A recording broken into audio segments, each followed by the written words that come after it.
O ano pre? Ano nangyari noong February 14? Ano nangyari ba? Nabingbang mo ba?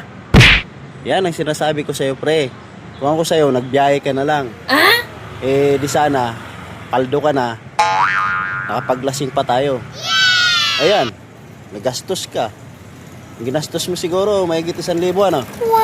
Yan ang inaakala mo. Nihalik, di mo nagawa na.